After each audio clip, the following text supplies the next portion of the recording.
Welcome to part 2 of clinical EEG. In the previous screencast, we discussed some basic components of the clinical EEG, including the presence of rhythms in general, how we indicate the various recording positions,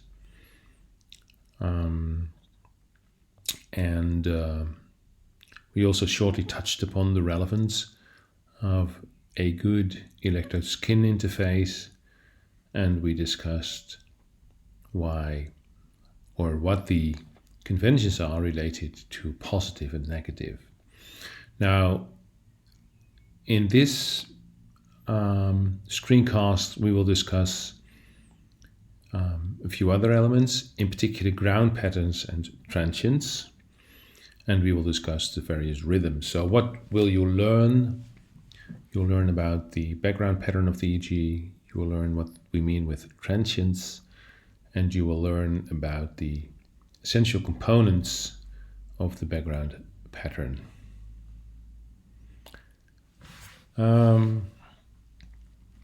What is already indicated here is part of an EEG, illustrating what we mean with ground pattern and transient. So this, what is present most of the time, is what we call the ground pattern, sometimes referred to as the background pattern. So it's essentially what makes, or what is the major contribution to the average statistic properties of the EEG. That's the ground pattern. And in addition to the ground pattern, we may have short duration phenomena, transients or anomalies that reflect, for instance, the occurrence of an amplitude-form discharge, as illustrated here, but it may also refer to physiological discharges. And those are called transients. And typically in the description of the EEG and in the assessment of the EEG, we make a differentiation between the global statistical properties, which is the background pattern, and the occurrence of transients, if any.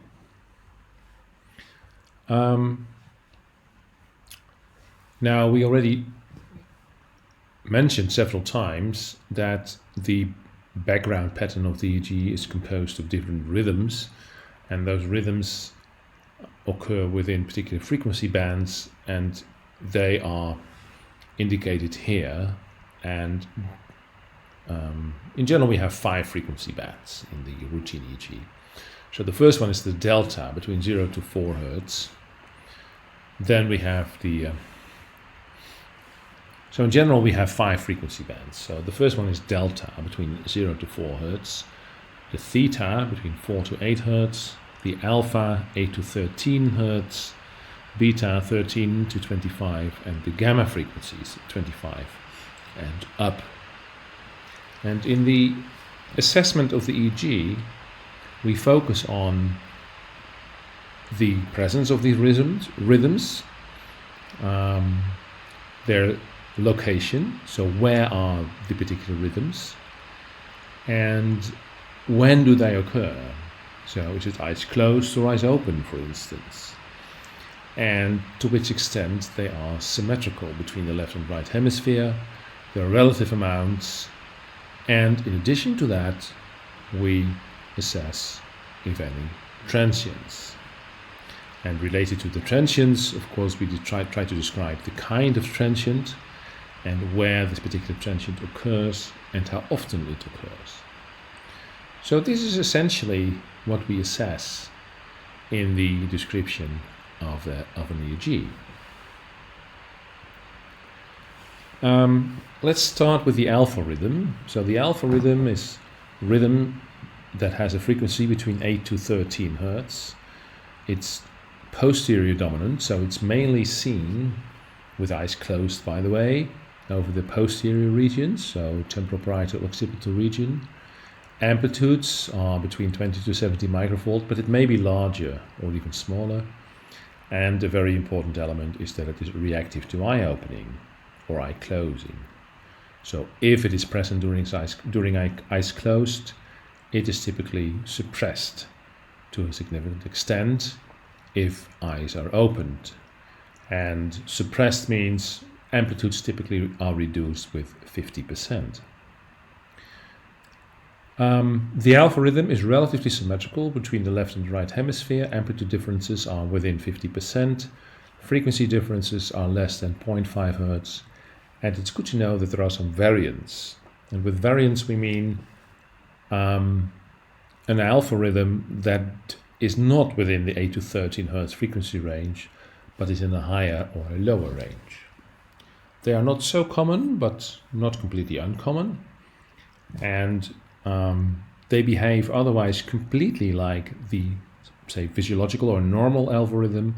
The only difference is their frequency.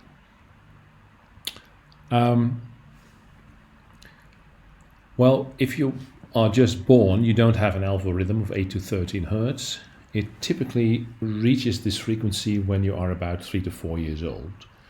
And it becomes a little bit larger during aging, and it remains extremely constant during the rest of your life.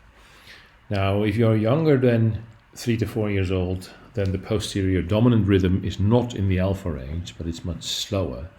And in fact, there's quite a nice relationship with the age, which is one of the means how to assess the biological age from the EEG, from the posterior dominant rhythm. This is an example of a 70-year-old male, and 10-second epoch is shown. American notation, so left, right, left, right. This is the posterior dominant rhythm in the alpha range. And here the eyes are open, and here the eyes are closed. It just illustrates that even if you are 70, that the posterior dominant rhythm is typically within the 8 to 13 Hz frequency range. And this is 1, 2, 3, 4, 5, 6, 7, 8, 9. It's about 9.5 to 10 Hz. So completely normal, nice symmetry, and also note the physiological anterior to posterior gradient. And this is an eye blink. This is an example of a variant in a 6-year-old male. This is occipital posterior dominant rhythm, and here is relatively slow. It's 1, 2, 3, 4, about 5 Hz, but otherwise it behaves like an alpha rhythm, and this is a slow variant. Another rhythm is the beta rhythm, which is typically seen over the central areas, 18 to 25 Hz. Normal amplitudes are between 10 to 20 microvolts. It's seen in most normal adults, and the maximum is in the peri-Rolandic and precentral areas. And it's important to note that several drugs, in particular benzodiazepines and barbiturates, increase the beta amplitude. And it's also increased by mental or lingual or cognitive efforts.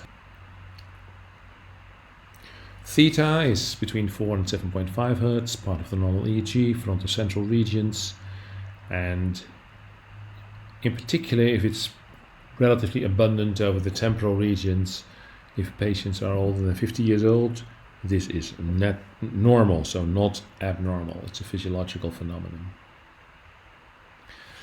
Delta is very slow, it's between 0.5 and 4 Hz. In healthy adults, it should not be present in a normal waking EEG, unless you are sleeping. It is observed in patients who are 65 years old of age, in the wake state, now and then. So that's not abnormal. It's difficult to define a very precise boundary, but occasional theta with the frontotemporal regions is not abnormal in patients who are 65 years old of age or older. Focal delta activity, however, and with that we mean it's only on one side of the brain, is always abnormal, and it may indicate a tumor or vascular damage as the most common examples. In some cases, depending on the particular characteristics of the delta, whether it's rhythmic or not, it may also indicate an underlying epileptic focus. Then there's a very special rhythm, which is called the mu rhythm, which is in the range of the alpha frequency, so it's between 8 to 13 hertz. It is recorded over the motor cortex, and it may be viewed as a phenomenon that is observed if the motor cortex is not really functional, in the sense it is basically idling, it's waiting for something to be done. So you're not moving, you're not watching a movement, you're not thinking about a movement, then the mu rhythm can be observed. It's bilateral, but oftentimes it is unilateral. It's not abnormal if it's present for relatively long times on one side of the brain only.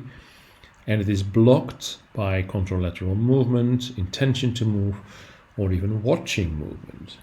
It's a very interesting rhythm, and it is actually similar to many other rhythms, representing idling of neural networks. In general, if neural networks are waiting for a particular action to be performed, you find significant synchrony and significant rhythmic activity. It's the same with the posterior dominant rhythm. You mainly find it with eyes closed, and if the eyes are open and there's exposure to the environment and potential processing of visual information, then it is suppressed. So synchrony, large amplitude rhythmic activity, synchronous large amplitude rhythmic activity typically indicates that neural networks are waiting for something interesting to be done, while desynchronization with a reduction of amplitude typically indicates that neural networks are processing information. Now, to further illustrate the phenomena, or the kind of inputs that modulate the mu rhythm, I'm going to show you a little movie we made a couple of years ago. It's a recording in a healthy volunteer, and she's watching two different movies. In one movie there is opening and closing of a hand shown, and in the other part there is a bouncing ball. And the idea is that she has a very nice mu rhythm, by the way, and the idea is that if she watches a biological movement, that is moving of a hand, the mu rhythm will be suppressed, and while she is watching a bouncing ball, the mu rhythm will not be suppressed, because that's not really a biological movement. So it illustrates modulation of the mu rhythm by visual input, where it is very relevant, or it's shown that there is a particular sensitivity for the kind of visual input. So watching a moving hand from first person perspective will suppress the mu rhythm, and watching a bouncing ball will not. So I will start the movie now, and